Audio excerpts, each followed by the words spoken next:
we are going to be imposing a 25% increase. We're going to bring it from 25% to 50% the tariffs on steel into the United States of America, which will even further secure the steel industry in the United States. Nobody's going to get around. So I hear that Amazon is going to put a number next to the price of a product on their website to designate how much the tariff is of whatever you're buying on their website. At Montana Knife Company, we're going to do the same thing. We're going to put a number next to the price as well.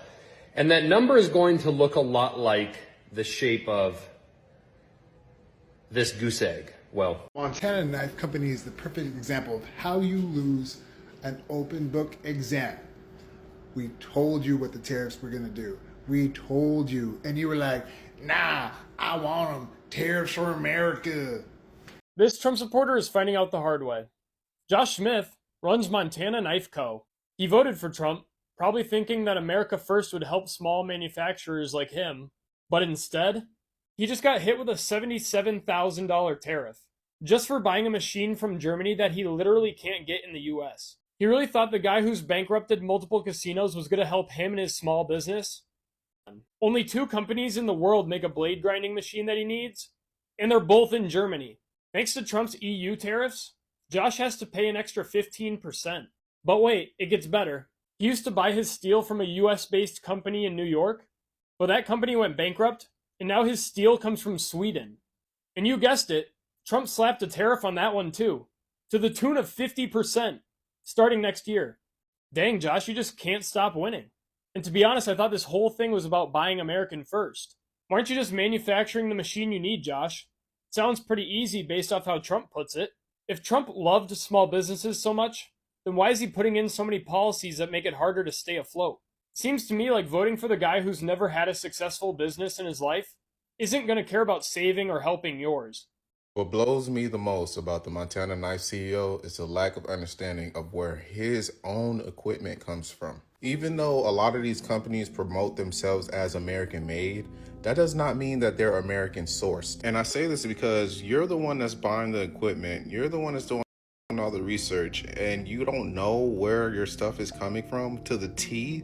You only think that the outcome of the product that you're buying it from an American-made company, but you don't think about the resources and materials that it costs to make those outcomes and where that material and resource come from. I mean, I'm not even the CEO, but if we take steel, for example, in 2024, the U.S. imported approximately 26.2 million metric tons of steel that's imported from different countries that manufacturers in the U.S. pay for. Okay, so why are we importing so much steel if we make steel in America? Pretty much because of this. You know, the price is fluctuating around $878 per ton as of June 2025. Now, China, who is our biggest supplier, we are paying around $400 to $465 per ton. And no, this ton is not the same as the American one. This is actually about 100 kilograms more than what the American ton is. And I guarantee that they're not paying for the American-made steel. They're paying for the Chinese-made steel. And if you think that if you were to put a tariff on the Chinese-made steel, that they're going to eat the cost, you're out of your mind. And as a company CEO, you know that you're not going to eat the cost. Just think about it. We would have to put 100% tariff on the Chinese-made steel just for you to buy American-made steel, and the price is still going to increase because the American-made steel is not going to decrease their price.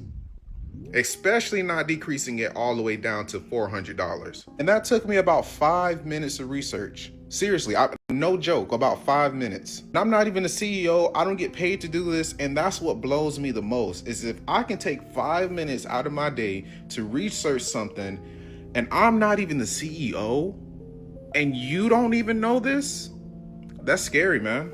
That's scary. But y'all stay positive. Peace. July 17th, 2024, base price $519. July 23rd, 2025, base price $612. The thermocouple interface upgrade, $14,900, $16,700. The loader, $10,200. The loader, $11,400. Two 1,000 gallon tanks, gas backup reservoirs, 39,400, 44,300. Spare parts kit, same stuff, 18,100, 20,400. So this is my point, and this is what I'm getting at. We're trying to build American manufacturing. This is American-made equipment, 100% made in America. This stuff has an effect. Again, I'm questioning, why is the cost of equipment to manufacture in America going up that drastically in 1 year? I'm not hating on the Trump administration. Again, I'm trying to point out that their policies need some adjustments. We should be focusing on finished goods coming in from overseas. We shouldn't be making the cost to buy equipment made in America for American manufacturers go up by this amount of money. $100,000 on the base price in 1 year. The fact that this man says, I'm not hating on the Trump administration, while explaining that he's paying $100,000 more for the base price of his equipment in 1 year, is absolutely crazy to me. It's crazy to me. These are the things. Here's the deal. People like this, guys with money, they own businesses and everything.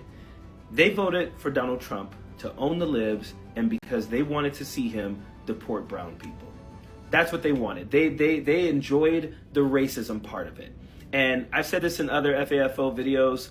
I hope these people lose everything that they have. I really do, because this guy wanted to see what we are seeing today. He wanted to see families being ripped apart. He wanted to see kids crying. He wanted to see alligator Alcatraz, and he wanted to see people being detained and these freaking crappy ass disgusting videos that the White House is putting out of, you know, running people off of planes and shackles and all that. He wanted all of that. Now he's complaining a little because it's costing him money. Understand something. He's never going to hate on the Trump administration. This guy will be waiting for government cheese. He will be filing for bankruptcy. He will be losing all of his stuff because of these tariffs. And he will still say, I'm not really hating on the Trump administration. Because at the end of the day, the racism is still there. They still love that. So I really don't give a damn about this guy. I hope his costs go up $500,000 next year.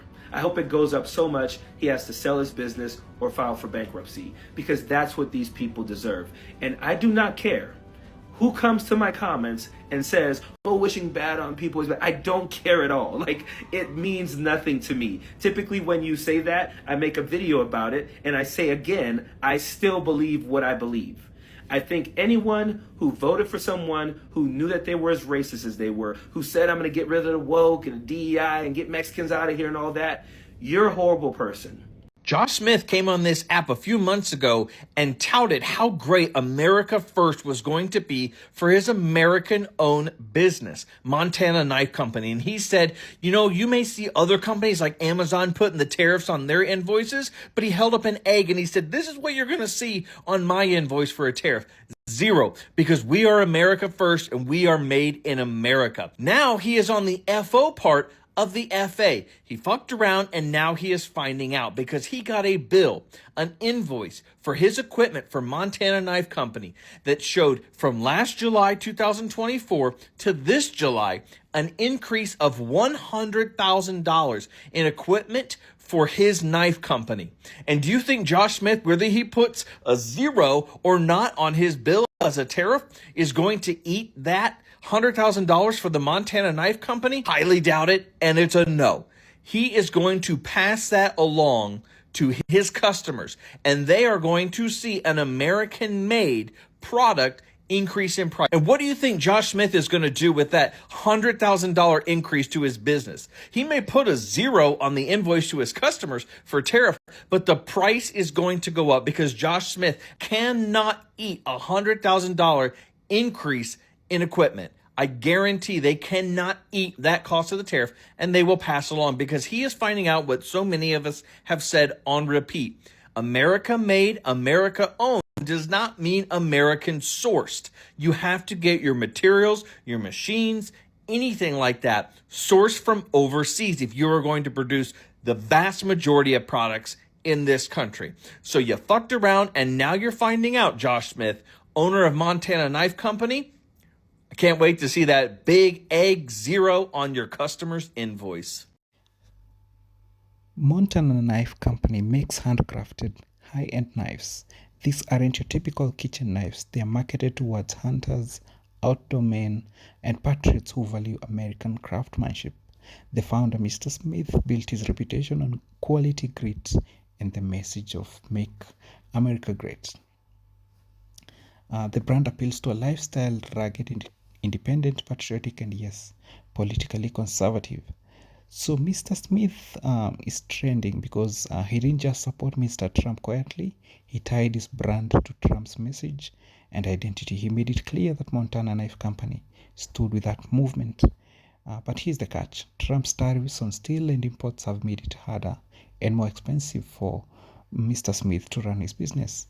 So even when knives are made in the US, they rely on specialty steels from around the world. With tariffs in place, costs go up, margins shrink, and supply chains suffer. So now, the very policies he championed are making it harder for him to keep his own company profitable. So his response, he says it's tough, but he frames it as a price of keeping America strong.